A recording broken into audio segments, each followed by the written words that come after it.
Hello everybody, physics बेता के इस YouTube channel पर आप सभी का स्वागत है। यह यूट्यूब चैनल हमारे माननीय प्रखंड विकास पदाधिकारी श्री आदित्य नारायण दीक्षित सर के द्वारा बनाया गया है। इस चैनल का मुख्य उद्देश्य बिहार के तमाम जितने भी बच्चे हैं, जो छात्र और छात्रा जो 10th क्लास और 12th की तैयारी कर रहे हैं, उन सब के लिए यह चैनल बहुत ही कारगर सिद्ध होगा। और इसमें हम सब के द्वारा ये तैयारियां कराई जा रही है। जो भी प्रशिक्षित शिक्षक हैं, मैं रवि रंजन यादव जीपीएस बलहा संस्कृत के हेड टीचर के रूप में पदस्थापित हूँ।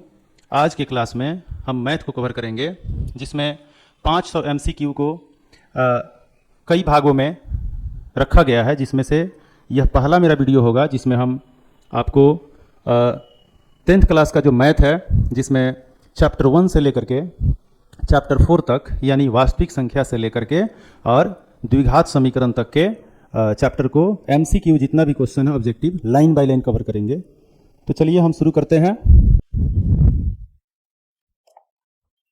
देखिए, पहला चैप्टर जो वास्तविक संख्या है, इसमें 50 क्वेश्चन को हम कवर किए हैं और इसमें आप लोगों को हम ले चलते हैं पहले क्वेश्चन की ओर। पहला क्वेश्चन यहाँ पर है √64/81 प्लस √16/9 है एक कौन संख्या? परिमेय संख्या, अपरिमेय संख्या, पूर्णांक संख्या, प्राकृत संख्या। 64/81 है, तो इसको हम 64 का वर्गमूल क्या हो जाएगा? 8 हो जाएगा और 81 का 9 हो जाएगा। तो यहां पर जब इसका वर्गमूल निकाले तो इसका रूट टूट गया। उसी तरह से यहां है √16/9, तो 16 का वर्गमूल कितना होता है? 4, और 9 का वर्गमूल कितना होता है? 3। तो ये भी परिमेय संख्या प्लस ये भी परिमेय संख्या, जब इसको जोड़ेंगे तो जोड़ने पर हमें कौन संख्या प्राप्त होगा? परिमेय संख्या प्राप्त होगा। ठीक है, तो पहला का आंसर क्या हो गया? परिमेय संख्या। चलते हैं नेक्स्ट क्वेश्चन की ओर। दूसरा प्रश्न है, दो अपरिमेय संख्याओं 3 + √6 तथा 3 - √5 का गुणनफल होगा। ऑप्शन है परिमेय संख्या, अपरिमेय संख्या, पूर्णांक संख्या, प्राकृत संख्या। तो इसको हम लोग गुणनफल पूछा जा रहा है, तो यहां पर इसे देख सकते हैं 3 + √6 × 3 - √5। इसको जब हम सोल्व करेंगे तो 3 से दोनों में मल्टीप्लाई होगा और √6 से दोनों मल्टीप्लाई होगा। 3 3 जा 9, 3 में √5 से मल्टीप्लाई करेंगे, फिर यहाँ पर 3 में √6 से प्लस माइनस माइनस, और इस दोनों में मल्टीप्लाई करेंगे तो 30 है। कहने का मतलब हुआ कि इसको तो मैंने सोल्व किया, लेकिन यहाँ पर ऑब्जेक्टिव है ना, तो सीधे इसमें और इसमें मल्टीप्लाई करके भी हम देख सकते हैं कि √6 में √5 से मल्टीप्लाई करेंगे तो √30 आएगा, और √30 जो है एक अपरिमेय संख्या है, तो कुल मिलाकर यह कौन संख्या हो जाएगा? अपरिमेय संख्या हो जाएगा, क्योंकि यहाँ पर रूट इसका कैंसिल नहीं हो रहा है, रूट इसका टूट नहीं रहा है। और जिस संख्या का वर्गमूल एक पूर्ण संख्या नहीं हो, तो समझिए कि वह कौन संख्या है? तो समझिए कि वह कौन संख्या है? अपरिमेय संख्या है। कौन संख्या है? अपरिमेय संख्या है, क्योंकि यहाँ पर √30 आ रहा है, तो इसीलिए कौन संख्या हो जाएगा? अपरिमेय संख्या हो जाएगा। ठीक है, चलते हैं नेक्स्ट क्वेश्चन की ओर। आइए, तीसरा प्रश्न है 0.3 पर एक्वरिंग प्लस 0.4 पर एक्वरिंग। जब डेसिमल के बाद एक डिजिट पर एक्वरिंग हो तो उसका मतलब हो जाता है बटा में 9। फिर यहाँ प्लस है, यहाँ भी वही चीज है, डेसिमल के बाद 1 डिजिट है और इसके ऊपर एक्वरिंग है, तो यहाँ पर हो जाएगा 4/9। अब इसको ऐड कर लीजिए, 9 9 का एलसीएम 9 हो गया, और इस दोनों को ऐड करेंगे तो 7/9। ऑप्शन नंबर हमारा कौन सही हो जाएगा? बी सही हो जाएगा। ठीक है, चलते हैं अगले क्वेश्चन पर। चौथा क्वेश्चन है कि यदि 156 बराबर 2 के पावर x गुने 3 के पावर y गुने 13 के पावर z हो तो x + y + z का मान क्या होगा? यहाँ 4 ऑप्शन दिया गया है। ऑप्शन ए 4 है, बी 5 है, सी 3 है और डी 6 है। आइए इसको बना करके हम देख लें। 156 का पहले हम क्या करेंगे? अभाज्य गुणनखंड करेंगे, तो 2 से कितना हो जाएगा? 2 7 जा 14, 1 8 हो गया। फिर 2 से चलेंगे, 2 3 जा 6 और 2 9 जा 18। फिर यहाँ पर अब तो 2 से जाएगा नहीं, तो इसको 3 से देखते हैं कितना हो जाएगा, 13 हो जाएगा। अब देखते हैं इसके अभाज्य गुणनखंड में क्या क्या आया। तो 2 2 बार आया है, 2 का पावर 2 हो गया। 3 1 टाइम आया है, 3 के पावर 1 हो गया। और इसके बाद है 13, तो 13 1 टाइम आया है, तो यहाँ पर 1 लिखेंगे। ठीक है, तो 156 का इतना इसका गुणनखंड हुआ, अभाज्य गुणनखंड। और 156 किसके बराबर है, 2 के पावर x। तो यहाँ भी 2 है, वहां भी 2 है, यहाँ पावर में 2 है, वहां x है ना। तो x का मान कितना हो गया, 2 हो गया। देख लीजिए, पावर में यहाँ 2 है और यहाँ 2 के पावर में x है, तो पावर को पावर के बराबर, तो x का मान कितना हो गया, 2 हो गया।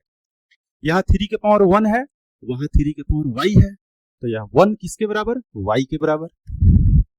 और 13 के पावर यहाँ 1 है, वहां 13 के पावर z है। ठीक है ना, तो यहाँ पर z का मान कितना हो, 1 हो गया। अब यही तो कह रहा है कि x plus y plus z का मान क्या होगा, तो तीनों को जोड़ लीजिए, 2 1 3 1 4, इसलिए हम लोग का आंसर क्या हो गया, ए हो गया। यानी इसका अभाज्य गुणनखंड में जो मान आया, इसका जो पावर है दिए गए गुणनखंड में जो पावर है उसके बराबर कर दीजिए और सबको प्लस कर दीजिए, जो मान प्राप्त होगा वही ऑप्शन में जो दिया हुआ है वह हो जाएगा। तो इसीलिए हम लोग का ऑप्शन कौन सा ही हुआ, ए। कोई दिक्कत, आगे बढ़ते हैं। अगला प्रश्न है, √10 गुने √15 कौन संख्या है। ऑप्शन है परिमेय संख्या, अपरिमेय संख्या, पूर्णांक संख्या और प्राकृत संख्या। आइए देखते हैं। √10 को तोड़ेंगे तो √5 इंटू √2 होगा। 15 को लेंगे तो √5 इंटू √3 होगा। ठीक है, अब ये दोनों गुना में है तो इसके मान को भी गुना करेंगे, तो √5 में √5 से गुना करेंगे तो कितना हो जाएगा, 5 हो जाएगा। √5 में √5 से गुना करेंगे तो कितना होगा, 5 होगा, क्योंकि 25 का वर्गमूल 5। इसको जब हम गुना करेंगे √3 में √2 से, तो ये √6 आएगा। यानी फाइनली हमारा जो इसका गुणनफल आ रहा है 5√6 आ रहा है। इसमें भी रूट बच जा रहा है। 6 का वर्गमूल एक पूर्ण संख्या नहीं होगा, इसीलिए ये अपरिमेय संख्या है और ये परिमेय संख्या है। 5 परिमेय संख्या, √6 अपरिमेय संख्या। जब इस दोनों को मल्टीप्लाई करेंगे तो हम सब जानते हैं परिमेय संख्या और अपरिमेय संख्या का गुणनफल क्या होता है, एक अपरिमेय संख्या ही होता है। इसीलिए हमारा ऑप्शन क्या हो जाएगा, बी हो जाएगा। कोई दिक्कत, आइए नेक्स्ट क्वेश्चन में। यदि दो संख्याओं का मौसम 25 है, महत्तम समापवर्तक कितना है, 25 है, और इसका लसा लघुत्तम समापवर्त्य कितना है, 50 है, तो संख्याओं का गुणनफल क्या होगा। तो एक फॉर्मूला होता है, दो संख्याओं का गुणनफल बराबर होता है एलसीएम इंटू एचसीएफ के।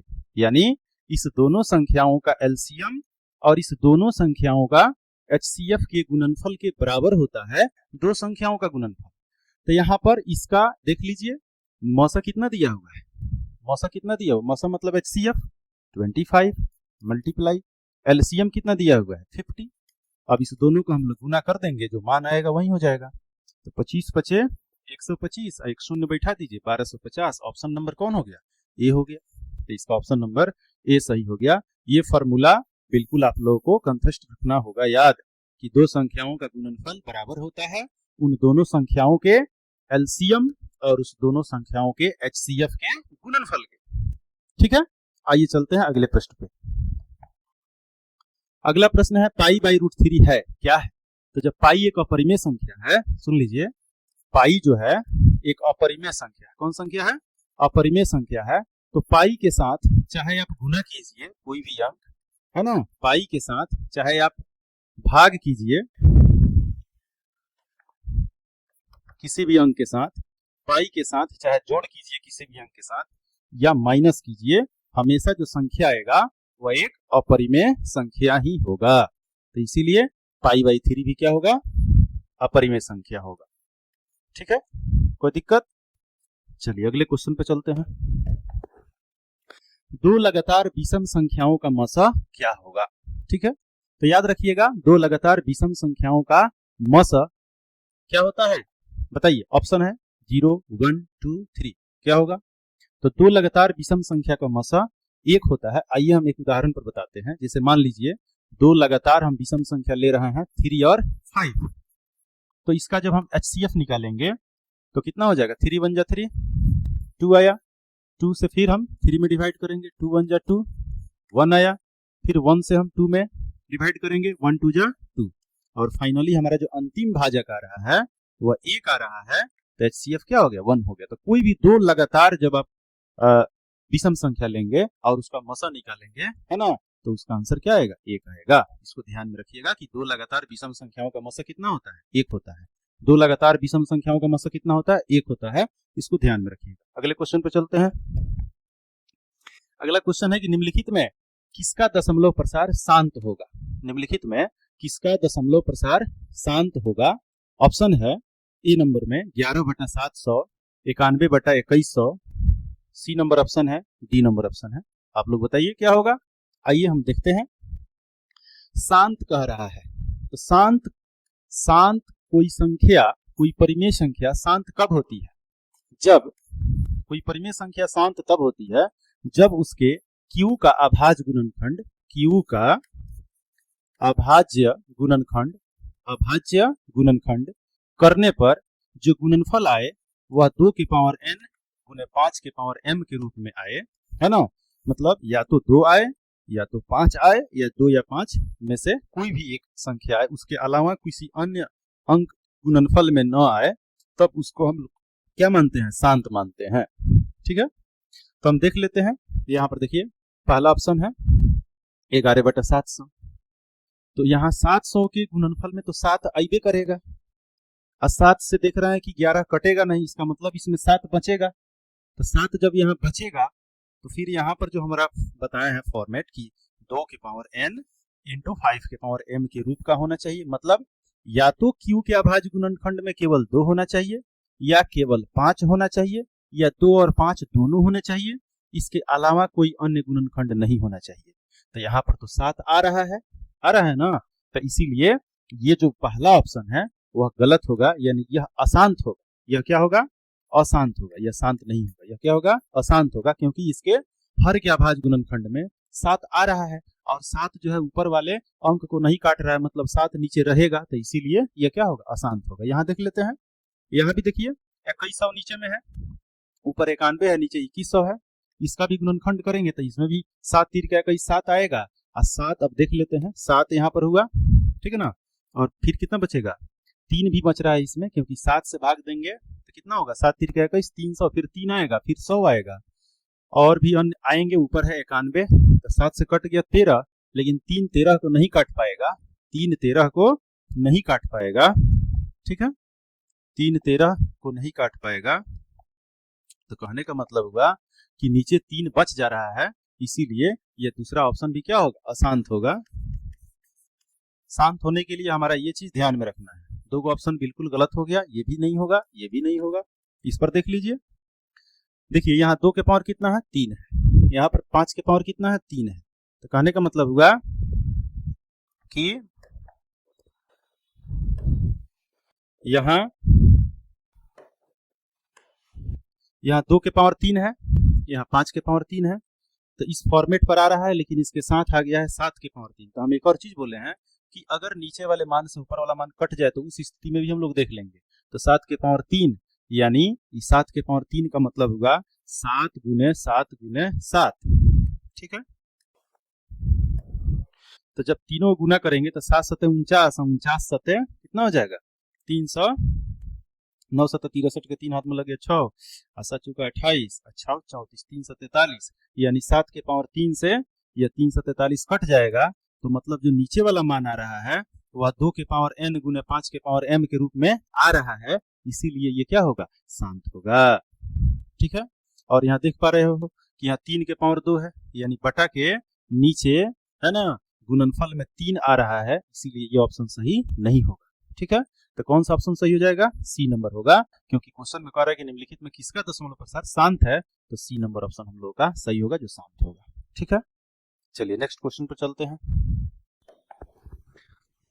0.105 का 0.105 है ना, 0.105 का p बटा 2 के पावर n गुने 5 के पावर m के रूप में मान क्या होगा। ठीक है, तो इसको हम निकाल के देख लेते हैं। दशमलव हटेगा तो एक पर को जीरो बैठ जाएगा, 3 को जीरो हो जाएगा। ठीक है, अब इसको कटा लेते हैं। 105 5 से कटा देते हैं, 21 हो जाएगा और नीचे हो जाएगा 200। अब कटने वाला है नहीं, अब ऊपर 21 हो गया और नीचे कितना हो गया, 200 हो गया। ठीक है, तो इसको आप देख लेते हैं कि ये ऊपर वाला तो कटेगा नहीं, तो इस 200 में 2 से भाग देंगे तो 100 बचेगा, फिर 2 से भाग देंगे तो 50 बचेगा, फिर 2 से भाग देंगे तो 25 बचेगा और फिर 5 × 5 यानी 200 के अभाज्य गुणनखंड में केवल 2 आया और 5 आया। तो हमारा वैल्यू जो हो रहा है कितना हो जा रहा है, 2 कितना बार आया है, 3 बार, तो 2 के पावर 3। 5 कितना बार आया है, तो 2 बार आया है, तो 5 के पावर कितना हो जाएगा, 2। यानी यही ऑप्शन जो होगा वो सही होगा हम लोग का। तो 21 बटा 2 के पावर 3 गुने 5 के पावर 2, 21 बटा 2 के पावर 3 गुने 5 के पावर 2, यानी ऑप्शन नंबर कौन सा हो जाएगा, सी हो जाएगा। चलते हैं अगले क्वेश्चन में। अगला क्वेश्चन है कि 2 लगातार सम संख्याओं का मसा क्या होगा। इसके पहले वाले क्वेश्चन में था 2 लगातार विषम संख्या का मसा क्या होगा, तो क्या बताए थे, 1। अब है कि 2 लगातार सम संख्या का मसा क्या होगा, यानी कोई भी 2 लगातार सम संख्या लेते हैं, जैसे हम लेते हैं 4 और 6 ही ले लेते हैं। ठीक है, और इसका हम मसा निकालते हैं, HCF निकालते हैं, तो 4 से भाग देंगे 6 तो कितना होगा, 4 एकम 4, 2 बच गया, फिर 2 से भाग देंगे 4 में, 2 दूनी 4 और हमारा अंतिम भाजक क्या आया, 2 आया। इसीलिए ऑप्शन कौन सही हो जाएगा, सी हो जाएगा। यानी कोई भी लगातार 2 सम संख्या लीजिएगा तो उसका मसा कितना होगा, तो 2 होगा। कोई दिक्कत। चलिए अगला प्रश्न है, यदि भाग एल्गोरिथम a बराबर BQ + R में a का मान 72 है, ठीक है, और Q का मान 8 है, R का मान 0 है ना, तो B का मान क्या होगा। चलिए यहां ध्यान दीजिए फॉर्मूला पर, इसको हम लोग बोलते हैं यूक्लिड विभाजन एल्गोरिथम। ये होता है A = BQ + R such that R 0 से बड़ा या बराबर होता है परंतु B से छोटा होता है। ठीक है बच्चों, तो इसमें जो मान दिया हुआ है उसको अगर हम रखते हैं, A का मान कितना है, B का मान तो निकालना है, Q का मान देख लीजिए 8 है और रिमाइंडर जो है वो 0 है। अब इसको हम लोग सोल्व कर लेंगे, 0 जोड़ेंगे कोई फर्क नहीं पड़ेगा, तो मतलब B × 8 हुआ। अब यहाँ मल्टीप्लाई में है तो इधर आकर डिवाइड करेगा, तो इस तरह से B का मान क्या हो जा रहा है, 72/8, 8 × 9 = 72। B का मान कितना हो गया, 9 हो गया। ऑप्शन में देख लीजिए, ऑप्शन ए सही होगा। तो ये फॉर्मूला याद रखना होगा, यूक्लिड विभाजन एल्गोरिथम है A = BQ + R such that R, ये R जो है रिमाइंडर, या 0 से बड़ा या बराबर होगा परंतु B से छोटा होगा।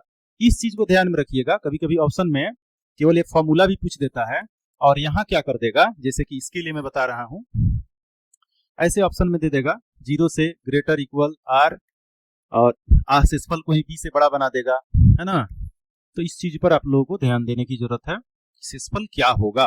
ठीक है, तो शेषफल क्या होगा, तो 0 से बड़ा या बराबर होगा परंतु B से छोटा होगा। तो इसके लिए आपका ये ऑप्शन जो है इसको ध्यान में रखिएगा। ठीक है, बहुपद विभाजन एल्गोरिथम में या आपको वास्तविक संख्या में, है ना, जो यूक्लिड का विभाजन एल्गोरिथम विधि होता है वह होता है, इसके लिए ये B जो है वह छोटा होगा, है ना, B बड़ा होगा R से, है ना, और R जो है B से छोटा होगा, लेकिन 0 या 0 से बड़ा होना चाहिए R को। ठीक है, कोई दिक्कत। चलिए अगले क्वेश्चन में, 6, 8 और 22 का लसा यानी LCM और मसा यानी HCF का अनुपात क्या होगा। अनुपात पूछा जा रहा है, यहाँ पर क्या पूछा जा रहा है, अनुपात। तो सबसे पहले इस तीनों संख्या का हम लोग लसा निकाल लें। देख लीजिए इसका कितना आ रहा है लसा, 2 3 जा 6, 2 4 जा 8, 11। अब कटने वाला है नहीं, सबको मल्टीप्लाई कर दीजिए तो कितना होगा, 2 3 6, 6 चौका 24, और 24 में 11 से गुना कर दीजिए, कितना आ गया, 264 आया। और इसका मौसा निकालेंगे, तो मौसा निकालने के लिए यहीं पर देख सकते हैं, मौसा निकालने के लिए जो यहाँ पर भाजक के रूप में से 6 को तोड़ेंगे तो क्या होगा, 2 और 3 आएगा, 8 में भी आ रहा है 2 और 4, इसमें भी आ रहा है 2 और 11। कहने का मतलब 6, 8 और 22 में कॉमन फैक्टर जो है वह कौन है, 2 है ना। कॉमन फैक्टर क्या है, 2 है। तो HCF कितना हो जाएगा, 2 हो जाएगा। तो यहाँ पर LCM कितना आया है, 264, और यहाँ पर आपका HCF कितना आया है, 2 आया है। तो इस दोनों का क्या करना है जी, इस दोनों का अनुपात निकालना है। तो अनुपात निकाल लीजिए, तो 264 ऊपर रहेगा, अनुपात मतलब होता है बटा, और HCF 2 आया है, 2 से भाग देंगे तो कितना हो जाएगा, 132, और नीचे 1, तो हो गया 132 अनुपात 1, यानी ऑप्शन नंबर ए हमारा सही आंसर होगा इसका। ठीक है, चलते हैं अगले क्वेश्चन में। √3 है क्या है, परिमेय, प्रकृत, अपरिमेय, इनमें से कोई नहीं, सबको पता होगा। बताइए आप लोग √3 क्या है, तो √3 अपरिमेय संख्या है, क्योंकि कोई भी अभाज्य संख्या रूट में रहती है तो वह कौन संख्या कहलाती है, अपरिमेय संख्या कहलाती है। कौन संख्या कहलाती है, अपरिमेय संख्या कहलाती है। अगले क्वेश्चन में 192 के अभाज्य गुणनखंड में 2 का घात बताना है। किसका घात बताना है, 2 का घात। आइए 192 का अभाज्य गुणनखंड कर दीजिए, देखिए 2 9 18, 1 आया, 2 6 12, फिर 2 से चलिए, 2 चौका 8, 1 आया, शेष 16 हो गया, 2 8 16, 2 से चलिए, 2 दूनी 4, 2 चौका 8, फिर 2 से चलिए 12, 2 से चलिए 6, 2 से चलिए 3। तो देख सकते हैं आप लोग, इसमें कह रहा है कि 2 का घातांक बताइए, तो 2 कौ बार आ रहा है गुना में, 1 2 3 4 5 6, तो 2 के पावर 6 हमारा सही आंसर होगा। तो पूछ रहा है कि इसमें कि 2 का घातांक क्या होगा, 2 का घातांक कितना आया, 6 आया, तो 6 यानी सी नंबर ऑप्शन सही हो जाएगा, क्योंकि 3 का नहीं पूछ रहा है, केवल 2 का पूछ रहा है। अभाज्य गुणनखंड में तो 3 भी आया है, लेकिन हमको चाहिए केवल 2 का। तो 2 का अभाज्य गुणनखंड जो आया, 2 कितना बार आया, 6 बार आया, तो 2 की घात कितनी हो गई, 6, इसीलिए ऑप्शन सी हो जाएगा। अगले क्वेश्चन में आइए, यदि 130 बराबर 15 गुने 8 प्लस 10 एवं 15 बराबर, देखिए जो यहाँ भाजक आ रहा है, शेष तो यहाँ 10 बचा हुआ है, फिर इस 10 को यहाँ पर भाज्य बनाया है, और शेषफल को क्या बनाया है, ये शेषफल को यहाँ पर शेषफल 5 यहाँ पर आ रहा है भाजक के रूप में। तो कहने का मतलब होगा, सीधा सा इसका समझिए मतलब, ठीक है, जो अंतिम भाजक होता है ना, जो अंतिम भाजक होता है, ठीक है, वही क्या होता है, HCF हो जाता है। जो विभाजन क्रिया में जो अंतिम भाजक होता है वही HCF होता है, वही मसा होता है, ठीक है। तो यहाँ पर HCF कितना हो जाएगा, कितना हो जाएगा बता दीजिए, लास्ट में कितना आया, 5 आया है, तो 5 हो जाएगा, ठीक है। विभाजन क्रिया में यूक्लिड विभाजन एल्गोरिथ्म पर या ऐसे भी भाग दे रहे हैं, तो अंतिम भाजक जो होता है, जो शेषफल 0 लाता है, वह भाजक है ना, क्या कहलाता है, उस 2 संख्याओं का HCF कहलाता है, मसा कहलाता है। तो इसीलिए इसमें 5 हो जाएगा, ठीक है। चलिए, निम्नलिखित में से कौन अभाज्य संख्या है, देख सकते हैं। अभाज्य संख्या किसे कहते हैं, अभाज्य संख्या किसे कहते हैं, अभाज्य संख्या, अभाज्य संख्या किसे कहते हैं, तो जिसका 2 ही भाजक हो, केवल जिसका केवल 2 ही भाजक हो, है ना, जिसका केवल 2 ही भाजक हो, उसे क्या कहते हैं, अभाज्य संख्या कहते हैं। उसे हम लोग क्या कहते हैं, अभाज्य संख्या कहते हैं। तो देख लेते हैं, यहाँ पर 33 है, तो 3 और 11, इसके साथ 1 भी है, तो इसका 3 गो भाजक हो गया। दूसरे ऑप्शन में देख लीजिए, कितना हो जाएगा, 1 तो सबका भाजक है, यहाँ 3 हो गया, यहाँ 13 हो गया। 31 में केवल 31 होगा और 1 होगा, 41 में केवल 1 होगा और 41 होगा। तो देख लीजिए किसमें किसमें 2 भाजक आया है, तो सी नंबर ऑप्शन में भी आ रहा है 2 गो भाजक, और डी नंबर ऑप्शन में भी आ रहा है 2 भाजक।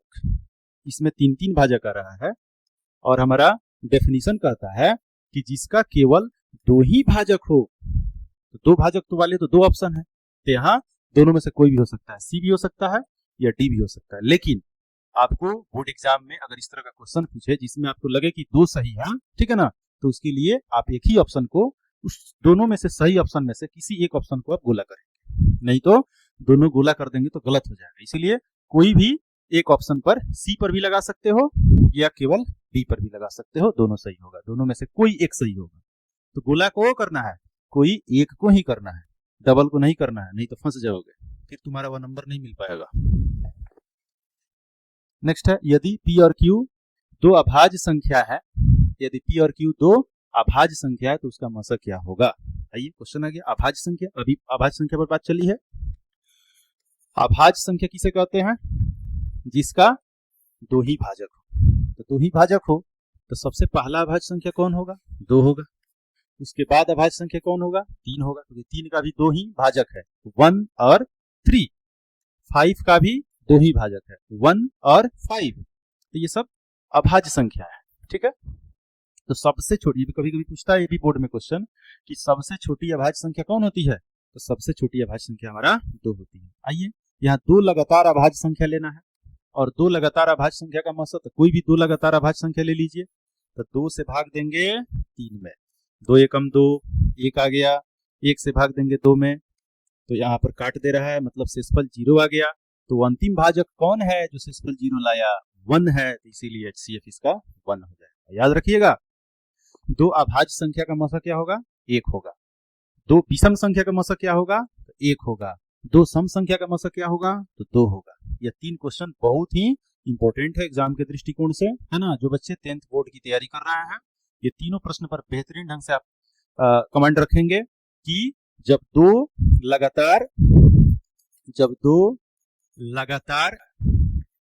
सम संख्या का मसा पूछेगा, सम संख्या का मसा पूछेगा तो आंसर क्या होगा, दो होगा। जब दो लगातार विषम संख्या का मसा पूछेगा,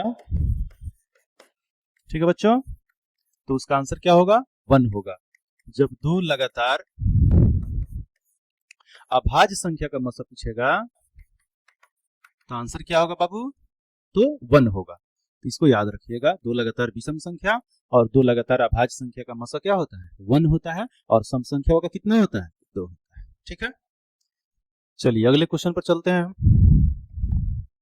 एक परिमेय संख्या और एक अपरिमेय संख्या का योग कैसी संख्या होती है, अभी बताया है ना, बैक में बताया हूं कि दो लगातार नहीं, परिमेय संख्या और अपरिमेय संख्या, देखिए कोई भी परिमेय संख्या हो, ठीक है, और कोई भी अपरिमेय संख्या हो, ठीक है बच्चों, कोई भी परिमेय संख्या हो और कोई भी अपरिमेय संख्या हो, उसको जोड़िएगा, घटाइएगा, गुना कीजिएगा या भाग कीजिएगा, है ना। कोई भी संक्रिया कर लीजिए, जो फाइनली इसका रिजल्ट आएगा वो कौन संख्या होगा, तो अपरिमेय संख्या ही होगा। इसको याद रखिएगा, दो परिमेय संख्या का योगफल, अंतर, गुणनफल और भागफल एक अपरिमेय संख्या होता है, ठीक है।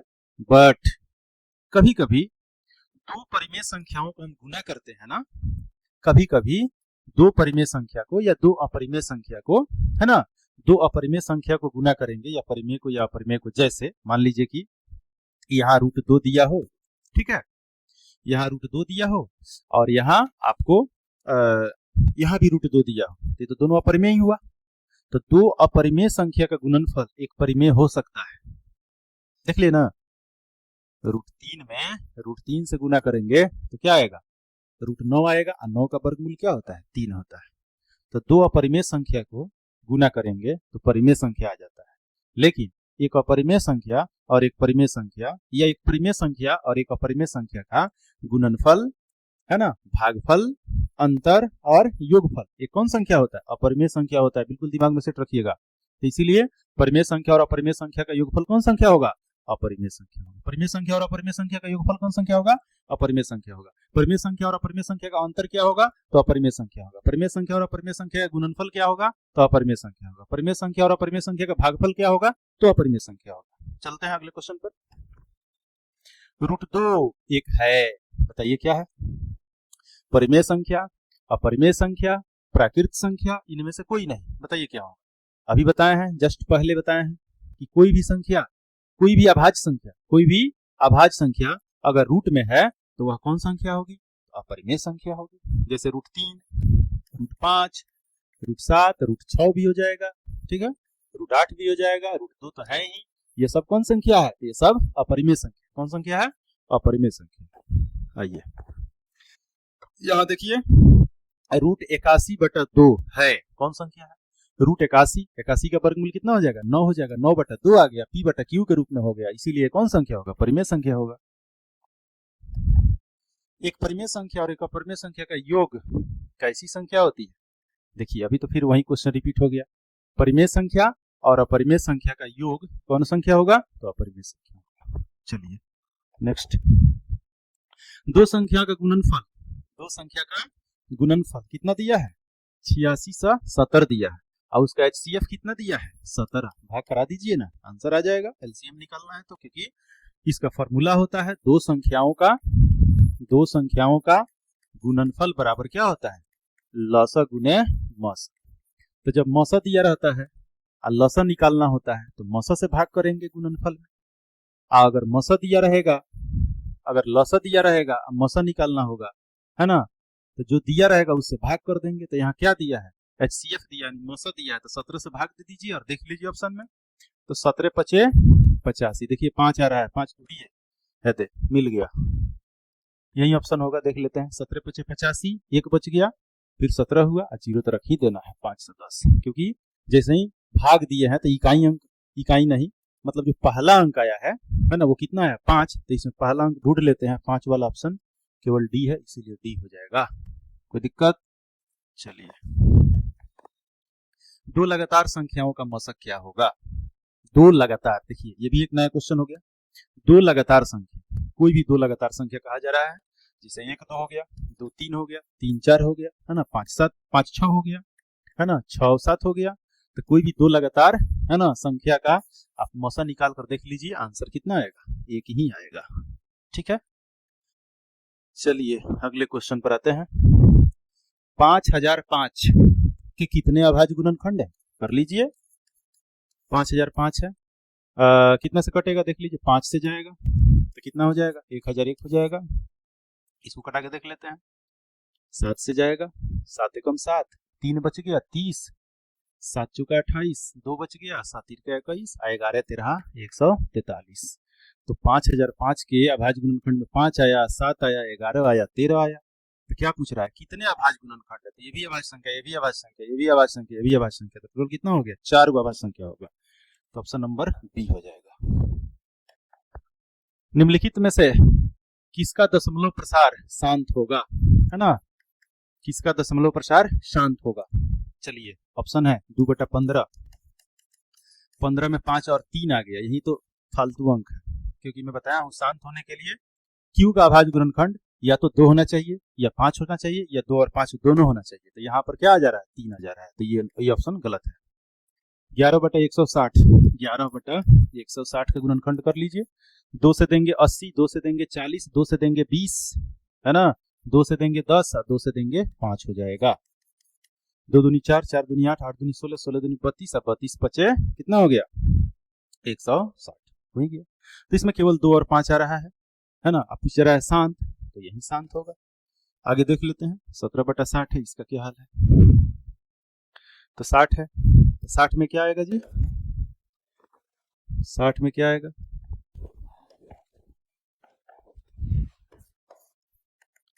तो 60 में आएगा 2 से 30, 2 से 15 और 3 से 5। इसमें तो 2 5 आ रहा है, 2 5 आ रहा है, लेकिन 3 आ जा रहा है, तो ये नहीं होगा।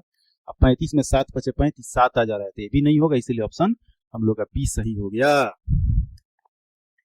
96 का अभाज्य गुणनखंड क्या होगा? कर लीजिए, 96, 2 से गया, 2 चौका 8, 1 2 8 16, 2 से 2 दूनी 4, 2 चौका 8, 2 से चला गया 12, 2 से चला गया 6, 2 से चला गया 3, 2 कितना बार आया? 2 5 बार आया, 3 कितना बार आया? 1 बार आया। देख लीजिए, 2 के पावर 5 गुने 3 के पावर 1, 3 के पावर 1 मतलब केवल 3, इसीलिए ऑप्शन सी सही होगा। ये सब छोटा क्वेश्चन है। 18 तथा 72 का मौसक क्या होगा? ये तो एकदम बिल्कुल आसान क्वेश्चन है। छोटका के पहाड़ा में बड़का आ गया तो छोटका ही क्या हो जाता है? HCF हो जाता है। ठीक है, तो इसीलिए इसका 18 हो जाएगा। अगला प्रश्न है 0.13 पर रिकवरिंग, दोनों पर रिकवरिंग है। तो इस तरह का क्वेश्चन शायद 2 या 3 नंबर मिला हुआ था, जिसमें जैसे 0.3 एगो पर रिकवरिंग होगा तो नीचे एगो 9 होगा, तो आखिर बार को पर रिकवरिंग है? 2 गो पर है, तो कितना हो जाएगा? 13/99। जब 2 गो पर लगातार रिकवरिंग हो तो डबल 9, एगो पर हो एगो 9। अगर ऐसे दे दे 3 गो पर रिकवरिंग हो, है ना, तो क्या होगा? 3 गुना हो जाएगा। तो हमारा आंसर कौन हो रहा है जी? 13/99 हो रहा है, यानी ऑप्शन सी हो रहा है। आइए, यदि दो संख्याओं का HCF 1 है तो वो संख्या क्या कहलाती है? बताइए। जब दो संख्याओं का HCF 1 है तो वो संख्या क्या कहलाती है? सम संख्या। सम संख्या में तो 2 आता है जी। यदि दो संख्याओं का HCF 1 हो तो वह संख्या सहअभाज्य संख्या कहलाती है। क्या कहलाती है? सहअभाज्य संख्या कहलाती है। क्या कहलाती है? सहअभाज्य संख्या कहलाती है। 64 के अभाज्य गुणनखंड में 2 का घात बताना है। देख लीजिए, 64 का अभाज्य गुणनखंड करके 2 से हो गया 32, 2 से हो गया 16, 2 से हो गया 8, 2 से हो गया 9, 3 से हो गया 3। कितना आ गया?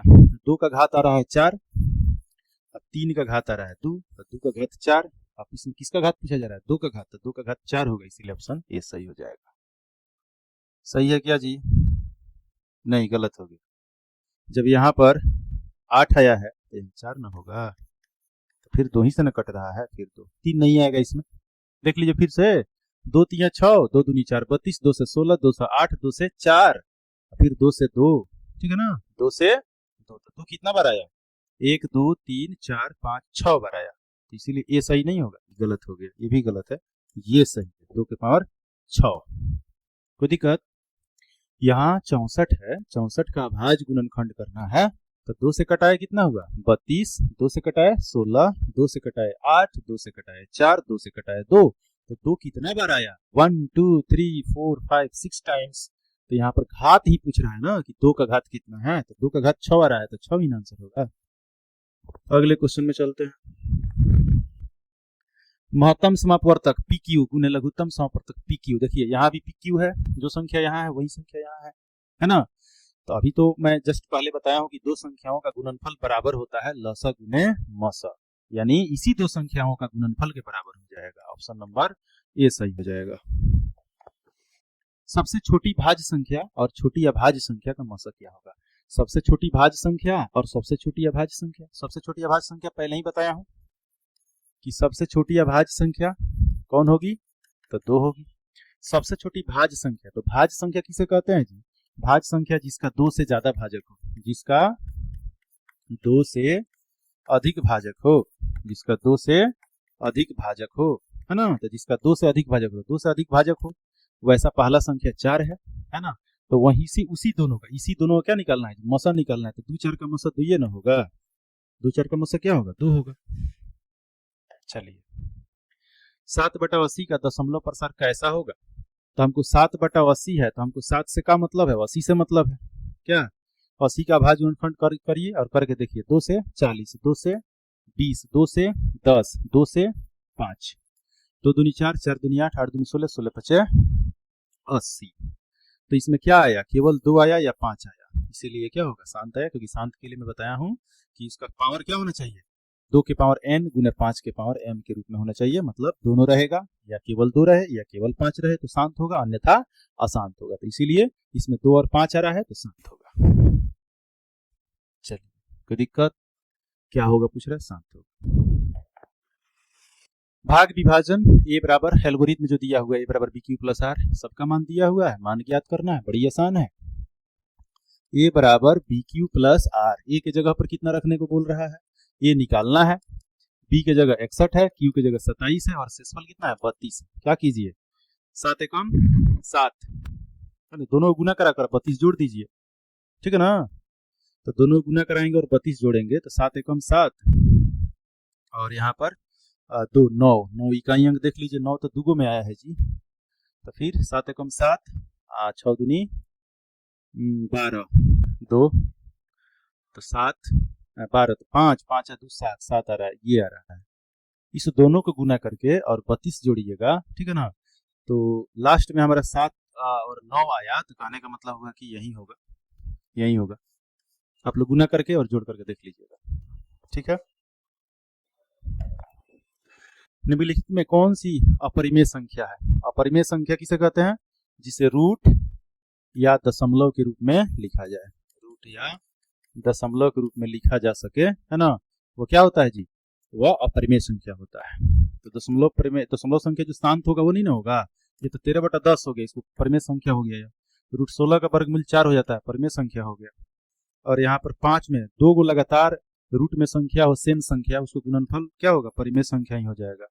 यहीं पर देख लीजिए, यहाँ रूट 9 बटा रूट 27, 9 का वर्गमूल 3 हो जाएगा, लेकिन 27 का वर्गमूल 3√3 होगा, रूट मच जा रहा है, यही क्या होगा? अपरिमेय संख्या हो जाएगा। तो ऑप्शन सी हो गया।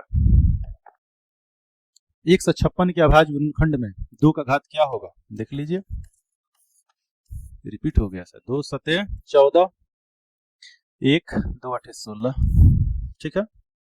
फिर 2 से 2 3 6, 2 3 6, 1 हो गया, 2 9 18, और फिर 3 से हो गया 13। तो क्या कह रहा है? 2 का घातांक, तो 2 का घातांक देख सकते हैं, 2 कौ बार है? 2 बार है। फिर से देख लो, 2 से 14, 1 2 8 16, 2 3 6, तो 1 बच गया, 2 9 18, अब 39, तो 13 3 39, तो 2 कौ बार आया? 2 बार आया। तो 2 का घात पूछ रहा है, तो 2 का घात 2 हो गया, पहला ऑप्शन सही हुआ। पी एक धनात्मक पूर्णांक है, तो धनात्मक सम पूर्णांक, तो सम पूर्णांक क्या होगा? सम संख्या, सबसे छोटी सम संख्या कौन होती है? 2। तो 2 क्यू प्लस यहाँ वाला जो संख्या है वो या तो 0 होना चाहिए, या 2 या 4 या 6, ठीक है ना। इस रूप का अगर होगा तो वह सम पूर्णांक होगा। तो 2 Q plus 0, 2 Q plus 0, 2 Q हम कह रहे हैं, यहाँ पी के रूप में दिया है, कोई दिक्कत नहीं, क्योंकि पी को धनात्मक पूर्णांक माना है, तो हम यहाँ पी ही लेते हैं, इसके जगह पर हम 2p ही लेते हैं। 2p plus 0, 2p plus 0, 2p plus 0 है ना, तो यहाँ पर ऑप्शन नंबर ए होगा। प्लस 0 करो या छोड़ो, क्या दिक्कत? 2p होगा, ठीक है।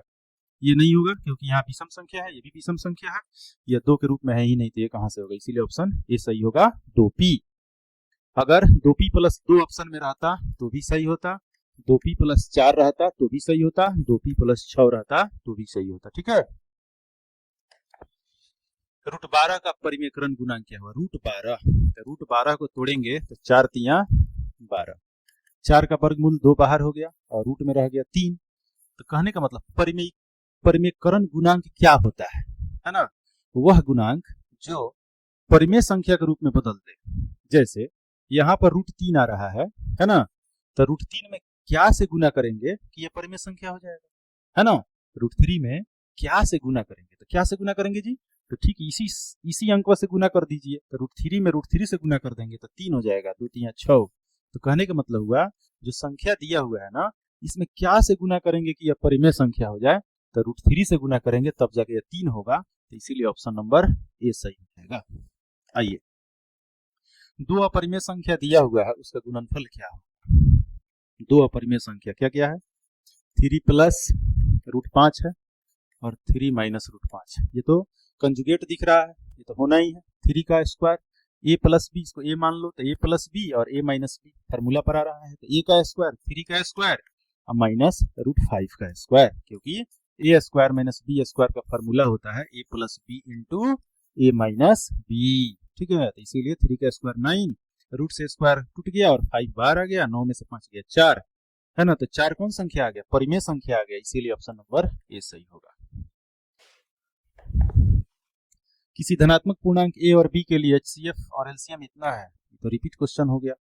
तो दो संख्याओं का गुणनफल बराबर होता है उसके HCF और LCM के गुणनफल के। यहाँ पर HCF और LCM का गुणनफल किसके बराबर हो गया? इस दोनों संख्याओं के गुणनफल के, यानी a गुने b के। तो ऑप्शन में देख लीजिए, a गुने b, ऑप्शन नंबर सी सही होगा। यूक्लिड विभाजन एल्गोरिथम दो धनात्मक पूर्णांकों के क्या निकालने की तकनीक है? यूक्लिड विभाजन एल्गोरिथम दो धनात्मक पूर्णांकों के लिए क्या निकालने का तकनीक है जी? मौसा निकालने का तकनीक है, यानी HCF निकालने का तकनीक है, ठीक है। निम्नलिखित में कौन सी परिमेय संख्या है? देख लीजिए, 25 का वर्गमूल 5 हो जाएगा। 5 तो यह अपरिमेय संख्या है। 1/√2 ये भी अपरिमेय संख्या है।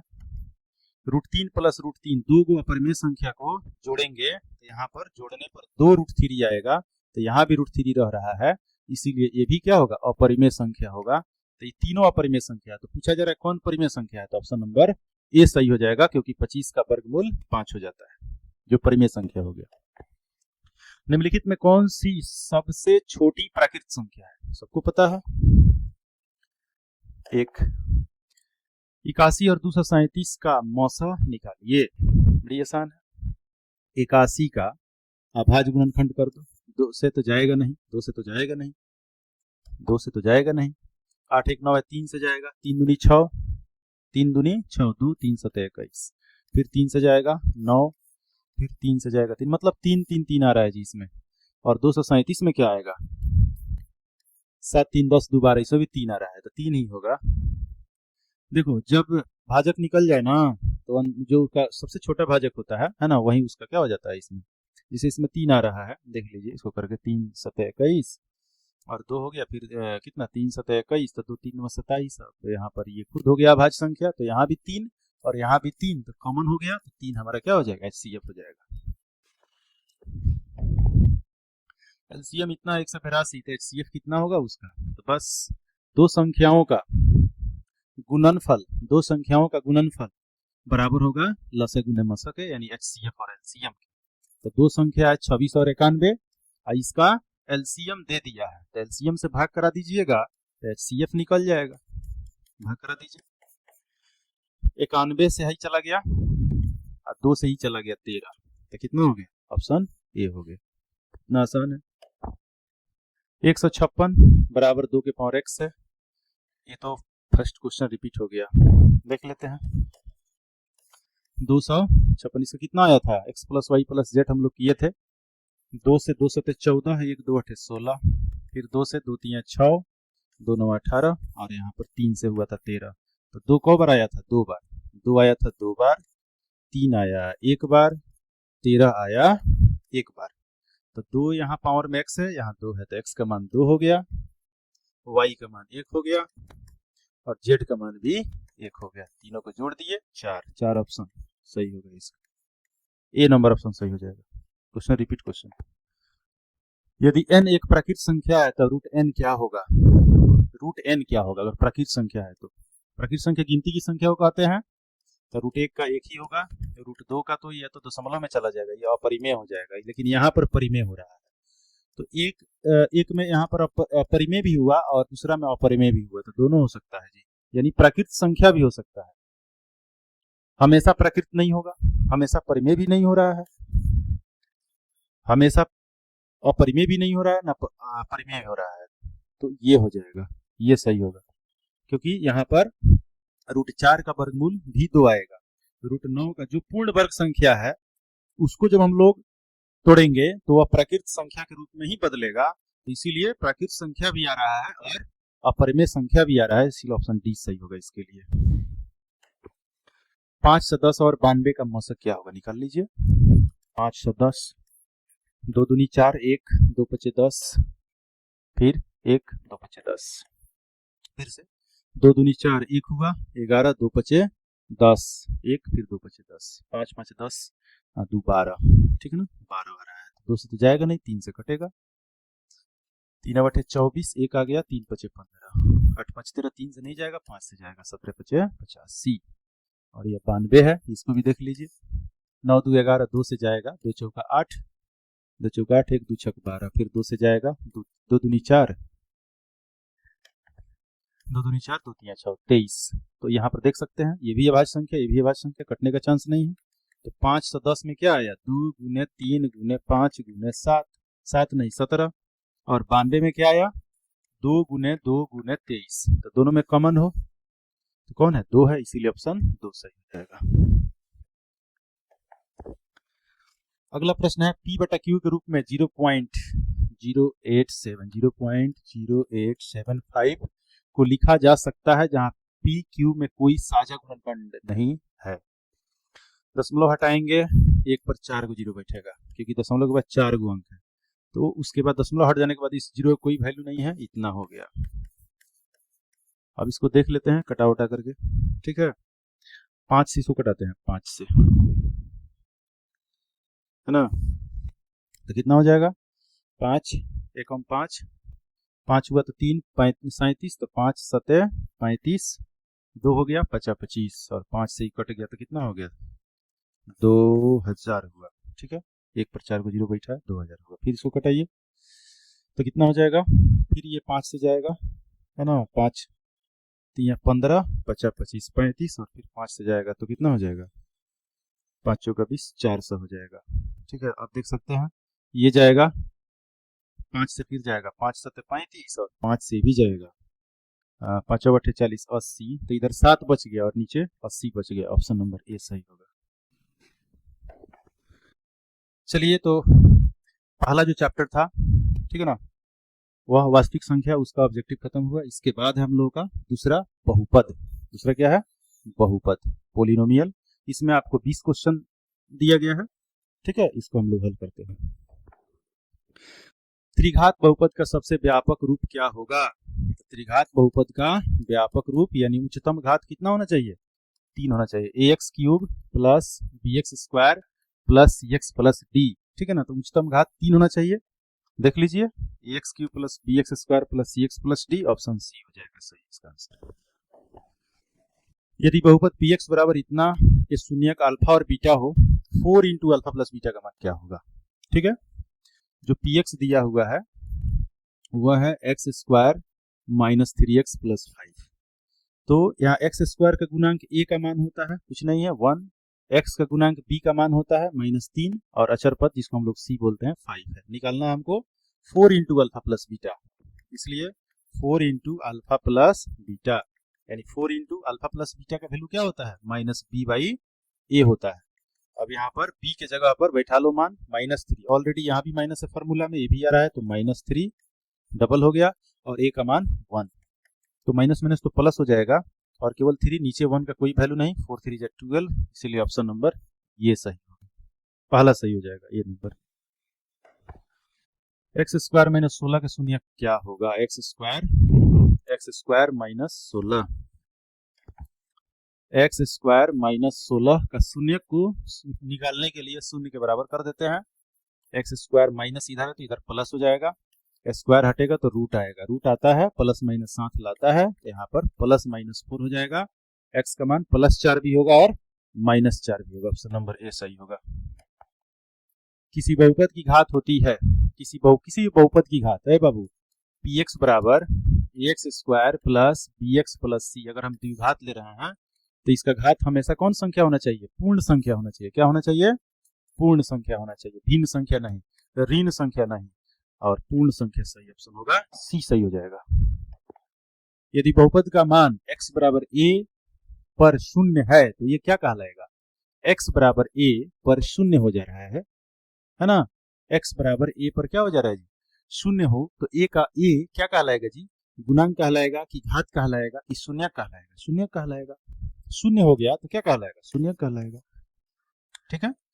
आइए, निम्नलिखित में कौन बहुपद नहीं है, अभी बात चला है कि बहुपद वो नहीं होगा जिसके चर का घात क्या होगा, पूर्ण संख्या नहीं होगा, है ना, जिसके चर का घात पूर्ण संख्या नहीं हो, जैसे भिन्न संख्या अगर हो जाए, है ना, या दशमलव में हो जाए, तो वह बहुपद नहीं कहलाएगा। तो हम लोग को चर से मतलब है, कोई भी चर हो, x हो, y हो, z हो, उसका घात क्या होना चाहिए, हमेशा पूर्ण संख्या होना चाहिए।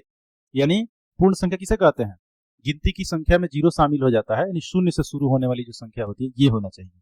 तो यहाँ x का घात 2 है, पूर्ण संख्या है, ये सही है, मतलब ये बहुपद है, ये बहुपद है, लेकिन यहाँ क्वेश्चन में कि बहुपद नहीं है उसे चुनना है।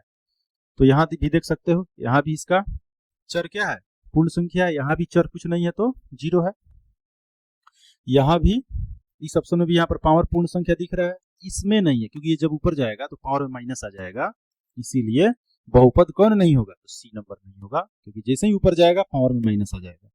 ठीक है बच्चों, बहुपद का घात क्या होना चाहिए, हमेशा एक पूर्ण संख्या होना चाहिए। क्या होना चाहिए, बहुपद के चर का घात हमेशा क्या होना चाहिए, एक पूर्ण संख्या होना चाहिए। आइए नेक्स्ट क्वेश्चन है, कि पी एक्स बराबर x square minus 3x plus 5, P x बराबर x square minus 3x plus 5। हर एक क्वेश्चन को एक्सप्लेन करके मैं बता रहा हूँ, एक एक चीज समझते चलिएगा, जहां भी दिक्कत होगा है ना कमेंट में बताइएगा।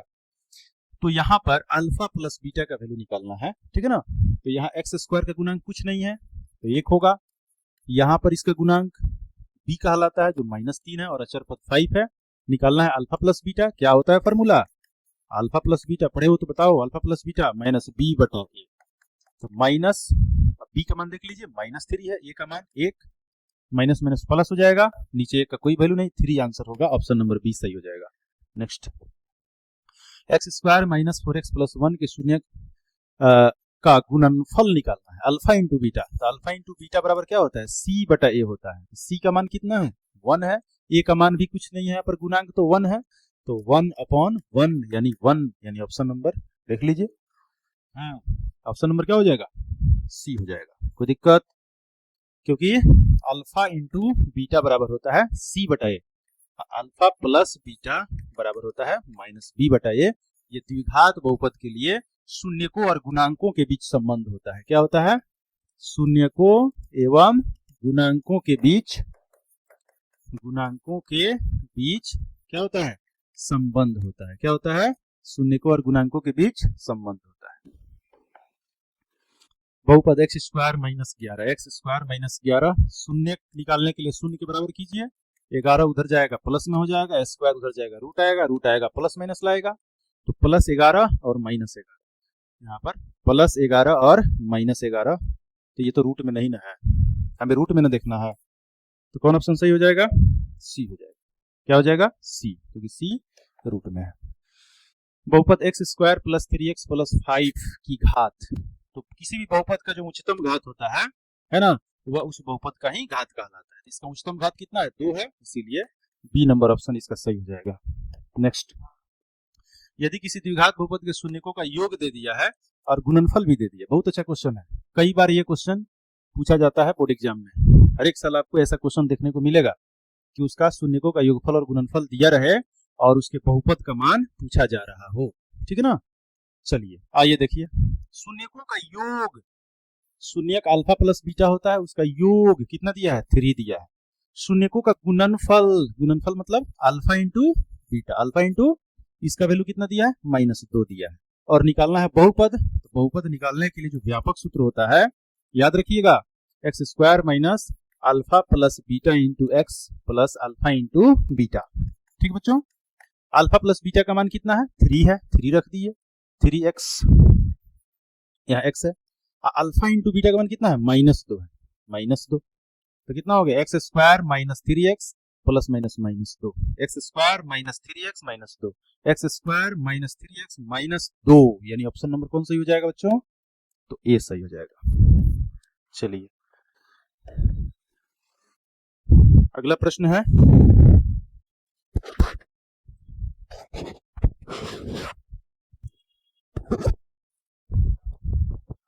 चलिए अगला प्रश्न है, यदि बहुपद इतना कि शून्यक एक दूसरे के व्युत्क्रम हो, बहुत बढ़िया क्वेश्चन है, ऐसे भी क्वेश्चन हर एक साल बोर्ड एग्जाम में पूछे जाते हैं। 2x square plus 5x minus के शून्यक एक दूसरे के व्युत्क्रम हो, ठीक है ना, एक दूसरे के उल्टा हो, जैसे अल्फा, अगर अल्फा है तो बीटा इसका व्युत्क्रम है, यानी 1/अल्फा है। सुनिएगा, अगर अल्फा है तो दूसरा जो है ना, सुनिए, एक दूसरे के व्युत्क्रम है, व्युत्क्रम का मतलब होता है रेसिप्रोकल, यानी उल्टा, यानी एक अल्फा है तो दूसरा 1/अल्फा है, ठीक है ना। तो पूछ रहा है कि के का मान क्या होगा, तो हम लोग इसको मल्टीप्लाई वाले फॉर्मूला पर अल्फा इंटू बीटा बराबर क्या होता है, सी बटा ए होता है, इस पर बना लें, अल्फा तो अल्फा ही होगा और बीटा की जगह पर 1/अल्फा रखेंगे। सी का मान देख लीजिए -k है और ए का मान कितना है, ए क्या होता है, तो एक्स स्क्वायर का गुणांक होता है, ठीक है ना, ये क्या होता है, तो एक्स स्क्वायर का गुणांक होता है, ठीक है। तो यहाँ पर क्या हो जाएगा, 2 है, तो इसको हम लिख लेंगे यहाँ पर 2, अब क्रॉस मल्टीप्लाई तो कटिए गया, अब 1 बच रहा है, क्रॉस मल्टीप्लाई करेंगे तो -k, 2 एकम 2, अब माइनस उधर जाएगा k के साथ, तो k बराबर हो जाएगा -2, k का मान कितना हो जाएगा, -2, k का मान कितना हो जाएगा -2, तो ऑप्शन नंबर कौन सही हो जाएगा? बी नंबर ऑप्शन सही हो जाएगा, बी नंबर में -2 है। चलिए अगले प्रश्न पर चलते हैं। निम्नलिखित में कौन बहुपद नहीं है? फिर वैसा ही क्वेश्चन आ गया। अभी बोले हैं कि बहुपद होने के लिए क्या होना चाहिए? उसके चर का घात एक पूर्ण संख्या होना चाहिए। क्या होना चाहिए? उसके चर का घात एक पूर्ण संख्या होना चाहिए, ठीक है ना। तो यहाँ पर जो चर है वो बटा के नीचे है, तो ये तो होगा नहीं बहुपद। अच्छा, इसमें तो वही पूछा जा रहा है, ठीक है, इसमें वही पूछा जा रहा है कि कौन बहुपद नहीं है, कौन बहुपद नहीं है, ठीक है ना। अब देखिए, ये पहला वाला भी नहीं है, पहला वाला भी बहुपद नहीं है, दूसरा वाला भी बहुपद नहीं है ना, तीसरा वाला बहुपद है क्योंकि इसका घात पूर्ण संख्या है, चौथा वाला भी है, इसका भी घात पूर्ण संख्या है। तो यहाँ पर दो ऑप्शन ऐसे हैं जो बहुपद नहीं है ना।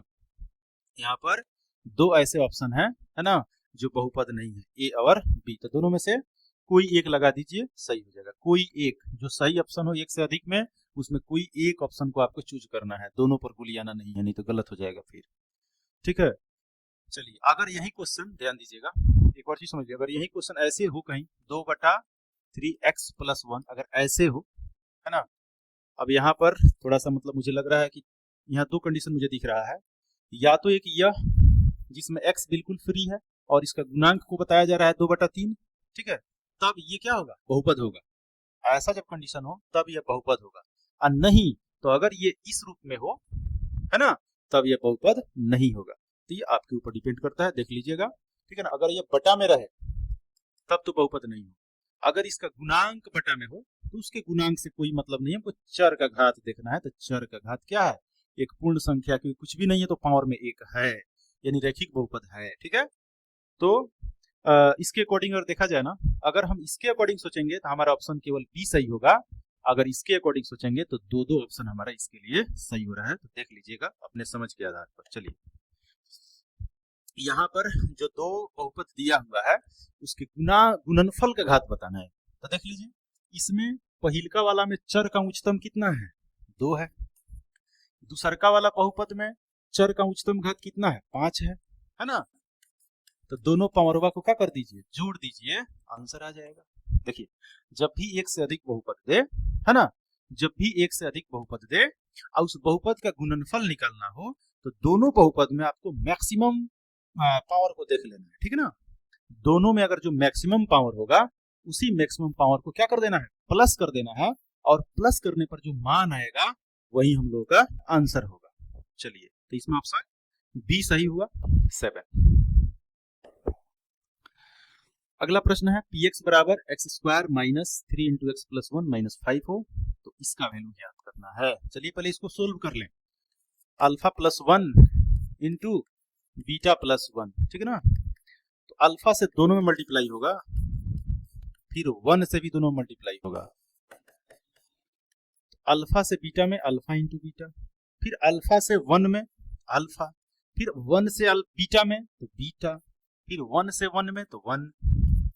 तो एक बार देख लीजिए, यहाँ अल्फा × बीटा आ रहा है, एक बार अल्फा प्लस बीटा आ रहा है। तो अल्फा × बीटा का मनवा होता है c/a, और अल्फा प्लस बीटा का मनवा होता है -b/a +1। अब इसमें से मान को आपको बैठा लेना है, उधर भी सोल्व करना है क्योंकि ये भी जो है आपको मानक रूप में नहीं है, इधर भी मानक रूप में देख लेते हैं ला करके, जो दिया हुआ बहुपद है ना, x² - 3x, 3 से दोनों में मल्टीप्लाई करेंगे, ठीक है। तो -3x, माइनस प्लस माइनस 3 बन जा 3 और फिर -5, फाइनली x² - 3x और -8 आ रहा है, ठीक है। अब इधर वाला आपका मान दिख रहा है, इधर वाला जो बहुपद से हम लोग मानक रूप में लाए हैं वो दिख रहा है। अब मान बैठा लेते हैं। यहाँ देख लीजिए, x² का गुणांक a कहलाएगा जो 1 है, x का गुणांक b कहलाएगा जो -3 है, और अचर पद कितना है? c का मान -8 है। अब उस मान को यहाँ बैठा लीजिए, इसको ऐड कर लीजिए।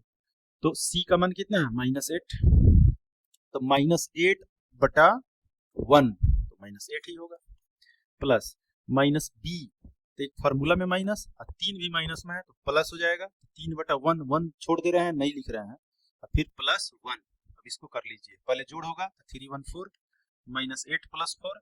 अब यहाँ पर 8 माइनस में है, अब 4 प्लस में है, तो इसका आंसर क्या हो जाएगा? -4। -4 यानी ऑप्शन नंबर कौन हो जाएगा? सी हो जाएगा। ठीक है। 8 यहाँ पर कर्जा है, माइनस मतलब कर्जा, अब प्लस मैंने सधा दिए, 8 माइनस में है और 4 सधा दिए, तो फिर 4 ही ना और रह गया माइनस में, -4 हो जाएगा। ऑप्शन नंबर सी हो जाएगा। ठीक है। कि ये क्या है फिर समझ लीजिए। इसको पहले मैंने सोल्व किया, गुणनखंड को तोड़ा, तोड़ करके जो मान प्राप्त हुआ उसको फॉर्मूला पर बैठाया, और ये जो दिया हुआ था px, इस px को मैंने मानक रूप में ला करके abc निकाला। ठीक है बच्चों। और इस abc के मान को इस मान में मैंने जो फैक्टराइज किया है इस मान में बैठा करके, और फाइनली आंसर कितना आया हमारा? -4 आया। कोई दिक्कत? चलिए नेक्स्ट चलते हैं। यदि px का एक गुणनखंड x + 1 है हो तो बहुपद px का एक शून्य क्या होगा? अरे बाबू, कोई भी गुणनखंड बहुपद का दिया हो उसके 0 के बराबर करो और x का मान निकाल दो। कितना हो गया? -1 हो गया। ऑप्शन नंबर ए हो गया। ठीक है। कोई भी बहुपद का गुणनखंड दिया हुआ हो, ठीक है ना, और उसका शून्य पूछ रहा हो तो तुरंत उसको 0 के बराबर कीजिए और चर का मान जो प्राप्त होगा वही उसका क्या हो जाएगा? शून्य हो जाएगा। तो -1 हुआ। द्विघात बहुपद इतना कि शून्यकों का योग निकालना है। देखिए px बराबर दिया हुआ है 6x² - 11x + 3। ठीक है। शून्यकों का योग निकालना है। पहले इसमें से हम abc निकाल लें। x² का गुणांक a कहलाता है, a का मान 6 हुआ। x का गुणांक b कहलाता है, b का मान -11 हुआ। और अचर पद c होता है जो 3। निकालना है शून्यकों का योग, तो अल्फा प्लस बीटा बराबर होता है -b/a, -11, a का मान है 6। अब यहाँ माइनस माइनस प्लस हो जाएगा, 11/6। ऑप्शन में हमारा सी नंबर ऑप्शन सही हो जाएगा। ठीक है। आइए नेक्स्ट। बहुपद इतना कि शून्यकों का गुणनफल 8 है तो a का मान क्या होगा? शून्यकों का गुणनफल 8 है। बहुत बढ़िया क्वेश्चन है। px बराबर दिया हुआ है x² - 9x + a। शून्यकों का गुणनफल यानी अल्फा इंटू बीटा दे दिया है, और वह कितना दिया है? 8 दिया है। तो इसमें से पहले abc निकालना है। तो x² का गुणांक a होता है, a का मान कुछ नहीं है तो 1। और यहाँ पर इसका गुणांक x का गुणांक क्या होता है? b होता है, b का मान -9 और c का मान है a। अल्फा इंटू बीटा, अब इस फार्मूला क्या होता है अल्फा इंटू बीटा का? c/a होता है, बराबर में 8। और c का मनवा कितना है? a है। a का मनवा कितना है? 1 है।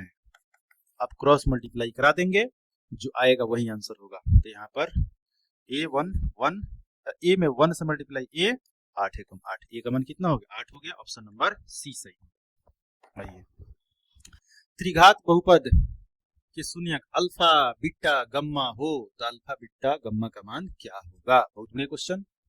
Alpha into beta into gamma, है ना, इसका मान क्या होता है? -d/a होता है। क्या होता है? -d/a। अब यहाँ देखना है कि आपका -d/a ऑप्शन में देख लीजिए क्या हो जाएगा? सी हो जाएगा। ऑप्शन नंबर सी याद रखिएगा। इसका और भी मैं बता दे रहा हूं। त्रिघात बहुपद में आपको 3 फॉर्मूले दिखेंगे।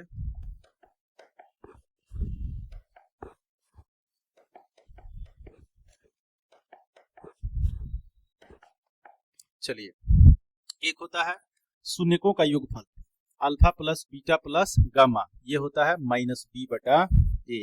एक होता है alpha into beta plus beta into gamma, gamma plus gamma into alpha. इसका फॉर्मूला होता है c/a। एक होता है तीनों गुणनफल alpha into beta into gamma, इसका होता है -d/a, और यही फॉर्मूला आपसे पूछा गया था। ठीक है, तीनों याद रखिएगा। डायरेक्ट फार्मूला भी एग्जाम में पूछ देगा, इसलिए इसको याद रखना जरूरी है। यदि बहुपद gx का मान इतना दिया है तो g-1 का मान क्या होगा? तो जहां जहां x है ना, जहां जहां x है वहां वहां मुझे क्या बैठा देना है? -1। तो चलिए बैठाइए, जहां जहां x है वहां वहां -1। g-1 इक्वल 3 इंटू -1 का स्क्वायर -7 इंटू -1 प्लस 2।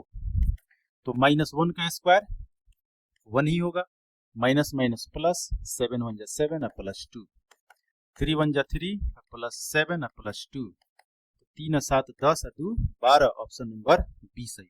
यानी जो बहुपद में मान दिया हुआ था, है ना, उसमें क्या करना है, जो मान दिया हुआ है, जो मान निकालना है, तो निकालने वाले में जो यहाँ पर इसका शून्यक दिया हुआ है, उस शून्यक को इसमें रख देंगे तो बहुपद का मान निकल जाएगा, और वो मान कितना आया, 12 आया।